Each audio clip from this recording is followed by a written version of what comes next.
বন্ধুরা নমস্কার, যত্ন খুলুমখা সবাইকে নমস্কার। বন্ধুরা, রাজ্যের বিরোধী দলগুলো যখন মাঠে ময়দানে চষে বেড়াচ্ছে, যখন প্রায় প্রতিদিন ছোটোখাটো দলবদল অনুষ্ঠান করছে, কখনো কংগ্রেসের দলবদল হচ্ছে, কখনো সিপিএমের দলবদল হচ্ছে, ইত্যাদি ইত্যাদি করছে, তখন তাদের এই দলগুলোর শীর্ষ নেতারা অর্থাৎ ত্রিপুরা রাজ্যের প্রদেশ স্তরের নেতারা তারা কি খবর রাখছেন যে রাজ্যের ভোটার লিস্টে কোনো গড়বড় হচ্ছে কিনা? ভোটার লিস্টে ভোটদাতাদের মধ্যে লেজিটিমেট ভোটার যারা, বৈধ ভোটার যারা, তাদের কারোর নাম গন্ডগোল করে দেওয়া হচ্ছে কিনা, অথবা রাজ্যের বাইরে অন্য কোনো রাজ্যের ভোটারের নাম কোনো না কোনোভাবে ঢুকিয়ে দেওয়া হচ্ছে কিনা, খবরাখবর কি তারা রাখছেন? না তারা বাতাসে ভাসছেন এই আনন্দে যে কিছু কিছু লোক তো অন্য দল ছেড়ে তাদের দলে আসছেন, দলত্যাগ করে তো তাদের দলে আসছেন, সুতরাং জোয়ার বইছে, তারাও দলের মধ্যে বাহবা করাতে পারছেন যে তাদের নেতৃত্বে অন্য দল ছেড়ে তাদের দলের মধ্যে লোকজন আসছেন, তারা প্রশংসা করছেন এবং মিডিয়ার মতো থাকছেন, সংবাদ শিরোনামেও থাকছেন। এইটুকু আনন্দে তো তারা আছেন, কিন্তু তারা কি দূরেরটা দেখতে পাচ্ছেন? 2028 সালে যে রাজ্য বিধানসভা নির্বাচন অনুষ্ঠিত হবে, সেই বিধানসভা নির্বাচনকে লক্ষ্য রেখে কেউ কি গোপনে অন্য কোনো খেলা খেলছে কি না, সেই খবরটা কি তারা রাখছেন? না তারা বাতাসেই ভাসছেন পাখির মতন, আনন্দের জোয়ারে থাকছেন? কথাটা কেন? এই কারণে যে বাংলার মাটিতে, পশ্চিমবঙ্গে আমাদের প্রতিবেশী বলতে ফিজিক্যালি তো প্রতিবেশী না, কিন্তু কালচারালি প্রতিবেশী, লিঙ্গুইস্টিক্যালি প্রতিবেশী, সেই পশ্চিমবঙ্গে কিন্তু দেখা গেছে সমস্ত মিডিয়াতে এখন এইগুলো ভাইরাল নিউজ যে একজন বাংলার ভোটারের যে এপিক নাম্বার মানে ভোটার আই কার্ড নাম্বার, সেই একই নাম্বারে উত্তরপ্রদেশে অথবা গুজরাটে অথবা অন্য কোনো রাজ্যে, রাজস্থানের অন্য কারোরও নামও রয়েছে। এইটা দেখার পরে এটা নিয়ে সারা ভারতবর্ষ তোলপাড় হয়ে গেছে। এখন জোরদার দাবি করা হচ্ছে তৃণমূল কংগ্রেসের তরফ থেকে, বিশেষ করে মমতা বন্দ্যোপাধ্যায় কথাটা বলেছেন যে বিরাট একটা হেরাফেরি করা হয়েছে, গড়বড় করা হয়েছে, ঝামেলা করা হয়েছে, এবং সেই ঝামেলাটা মহারাষ্ট্রেও করা হয়েছিল, দিল্লিতেও করা হয়েছিল, এবং সেই ঝামেলাটা সেখানকার যারা আপনার দলগুলো রয়েছিল ইন্ডিয়া জোটের, মহারাষ্ট্রে কংগ্রেস, শিবসেনা ইউবিটি অথবা শারদ পাওয়ারের এনসিপি, আবার দিল্লিতে আম আদমি পার্টি, এরা কেউ ধরতে পারেনি, যার ফলে নির্বাচন যখন হয়, বিধানসভা নির্বাচন যখন হয় মহারাষ্ট্রে অথবা দিল্লিতে, তখন সেখানে তারা ক্ষতির শিকার হয়েছেন। তারা নিশ্চিত জয় পাওয়ার জায়গাতে বিশ্রীভাবে হেরেছেন। মানে দিল্লিতে বিশ্রীভাবে হারেনি, কিন্তু মহারাষ্ট্রে বিশ্রীভাবে হেরেছে বিরোধী দলগুলো। দিল্লিতে যেখানে অরবিন্দ কেজরিওয়ালের নেতৃত্বে আম আদমি পার্টির সরকার প্রতিষ্ঠিত হওয়ার কথা ছিল, কারণ যে ভোটার পার্সেন্টেজ শেষ পর্যন্ত সামনে দেখা গেছে, তাতে বোঝা গেছে যে কেজরিওয়ালের বিরুদ্ধে দিল্লিতে কোনো বিরাট কোনো জনবিদ্রোহ ছিল না, সরকারের কাজকর্মে বিশাল সংখ্যক কোনো মানুষ অসন্তুষ্ট ছিল, এটা বোঝা যায় না। কারণ তাহলে 43% মানুষ সেই দলটাকে মানে ভোট দেয় না, কারণ হারলে পরে 43% ভোট নিয়ে শাসক দলের সঙ্গে মাত্র 2-3%-এর ব্যবধান, এরকম চিত্র খুব একটা দেখা যায় না।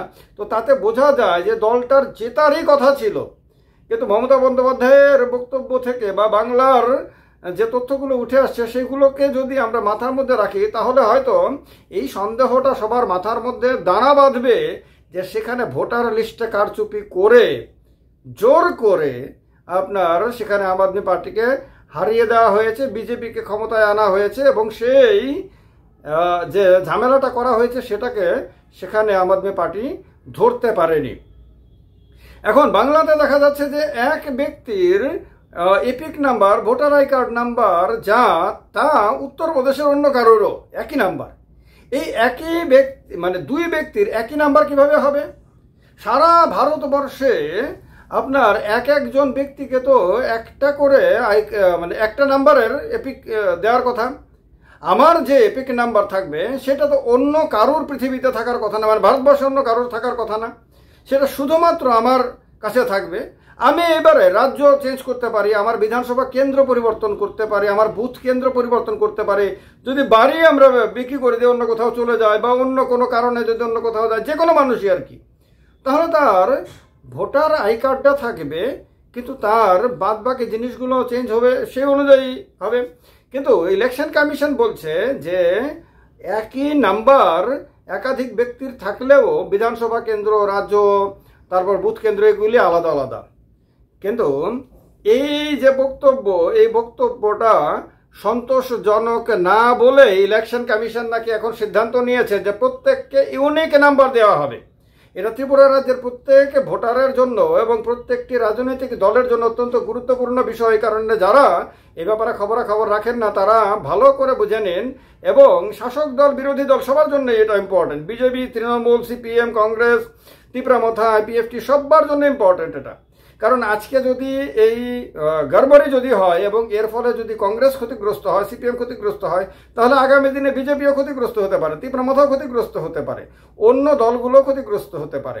এই কারণে গণতন্ত্রের জন্য এটা অশুভ লক্ষণ। যদি কোনো ভোটার লিস্টে কোনো ধরনের হেরাফেরি হয়, কোনো ধরনের 2 নম্বরই হয়, তাহলে এটা এক ধরনের দেশবিরোধী কাজের মতন, এবং এটা অবশ্যই এটা অশুভ ইঙ্গিত, এটা দেশের গণতন্ত্রের জন্য বিপজ্জনক দিক।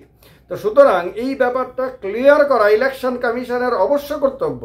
ইলেকশন কমিশনকে নিশ্চিত করতে হবে যে ভোটার লিস্টে কোনো ধরনের ঝামেলা করা হয়নি, অন্ততপক্ষে ইচ্ছাকৃতভাবে তো একদমই করা হয়নি। আরেকটা জিনিসও ঠিক করতে হবে, নিশ্চিত করতে হবে তাকে, যে নির্বাচনী ব্যবস্থাটাতে কোথাও সে কোনোভাবেই কোনো দলের পক্ষে অথবা কোনো দলের বিপক্ষে কাজ করে না। এটা যদি সে করে তাহলে সে তার দায়িত্বে কর্তব্যে অবহেলা করে, এটা সে গণতন্ত্রের বিপরীতে কাজ করে, এটা তাকে সংবিধান যে দায়িত্ব দিয়েছিল সেই দায়িত্বে সে অবহেলা করে, যদি এমনটা করে থাকে সে, বা যদি এমনটা করছে হয়। এ কারণে এখন ইলেকশন কমিশন থেকে নাকি জানানো হয়েছে, আমি যা দেখলাম একটি সংবাদ মাধ্যমের নিউজে, যে জানানো হয়েছে নাকি যে এখন থেকে ইউনিক নাম্বার দেবে। ইউনিক নাম্বার দেওয়া তাহলে প্রয়োজন কেন পড়লো? এর আগের নাম্বারগুলি তো ইউনিক হওয়ার কথা ছিল, ইউনিক কেন হলো না? আর এখন দেবে বলেছে, তবুও सुबह का भोला अगर शाम को घर लौट आता है तो उसको भोला नहीं कहते। এই কথা আছে যে কেউ যদি তার ভুল শুধরে নেয় তাহলে ঠিক আছে। ইলেকশন কমিশন যদি এখন থেকে ইউনিক নাম্বার দেয়, এপিক নাম্বার, একজনের কাছে একটা নাম্বারই থাকবে, এটা আর ভারতবর্ষে অন্য কারোর কাছে থাকবে না, এবং কোনোভাবেই কেউ কোনোভাবে নিজের ভোট কেন্দ্র ছাড়া অন্য কোথাও গিয়ে অবৈধভাবে, অন্যায়ভাবে, অসাংবিধানিকভাবে সে ভোট দিতে পারবে না, বেআইনিভাবে সে কোনো রকম আচরণ করতে পারবে না। এটা নিশ্চিত যদি করতে পারে তাহলে এটা মেনে নেওয়ার মতন ব্যাপার। কিন্তু আমার মনে হয় আমাদের রাজ্যের, ত্রিপুরা রাজ্যে যে রাজনৈতিক দলগুলো রয়েছে তাদের মধ্যে সেই সিরিয়াসনেস খুব একটা দেখা যায় না। আগরতলাতে আরামে আয়েসে থাকা নেতাদের মধ্যে কিন্তু এই আরাম আয়েসের জীবনটাই অনেক বেশি প্রিয়। তার কারণে তারা তাদের যে আসল টেকনিক্যাল কাজগুলো সেই কাজগুলো করেন না। ফলে তাদের যে বিশাল বিশাল কর্মী বাহিনী রয়েছে, যারা সারা বছর ধরে সেই নেতাদের ওপরে বিশ্বাস রেখে নিজের জীবনকে বাজিতে রেখে লড়াই করে, সেই লড়াইয়ের পরে যখন নির্বাচন যখন আসে মানে শেষ পর্বে, তখন তারা বিশ্বাস করেন যে তাদের নেতারা তাদের বৈতরণী পার করবেন, তাদেরকে মানে সাফল্য এনে দেবেন, সাকসেস এনে দেবেন। কিন্তু তাদের নেতাদের খামখেয়ালিপনার কারণে, ব্যর্থতার কারণে, দুর্বলতার কারণে, অজ্ঞানতার কারণে, অজ্ঞতার কারণে, এবং হতে পারে কোনো স্বার্থগত ব্যক্তিগত কোনো সংকীর্ণ স্বার্থের কারণে হতে পারে, হয়তো বা এটা শিওর না, কারণে এই সাধারণ কর্মী সমর্থকরা কিন্তু ক্ষতিগ্রস্ত হয়। তারা সর্বস্ব নিয়োগ করার পরে তারা অনেক ক্ষেত্রে সর্বশান্ত হয়ে যায়। এই কারণে প্রত্যেকটা রাজনৈতিক দলের সর্বোচ্চ নেতাদের উপরে তাদের দলের কর্মীদের উচিত চাপ প্রয়োগ করা, তাদেরকে প্রতিনিয়ত জিজ্ঞেস করা আপনারা এই কাজগুলোকে ঠিকমতো করছেন কিনা, নিশ্চিত করছেন কিনা, এবং আপনারা আপনাদের দায়িত্ব পালন করছেন কিনা। কারণ তারা যদি দায়িত্ব পালন না করে এবং আপনারা যদি তাদেরকে প্রশ্ন করতে না পারেন, তাহলে আবারও নির্বাচনে আপনাদের হতাশ হতে হবে, আপনাদের ক্ষতিগ্রস্ত হতে হবে। তারা কিন্তু আরামে থাকবেন, আয়েসে থাকবেন, তাদের কোনো সুখ সুবিধার অভাব হবে না, যা অভাব অভিযোগ সব আপনাদেরই থাকবে। এ কারণে ভিডিওটাকে নিরপেক্ষ দৃষ্টিতে দেখে সবাই এত শেয়ার করবেন যে ত্রিপুরা রাজ্যে একজন মানুষও যাতে বাদ না যায় যে এই আলোচনার সঙ্গে যুক্ত হলেন না। ভালো থাকবেন সবাই। যত্ন কলমকা, সবাইকে নমস্কার।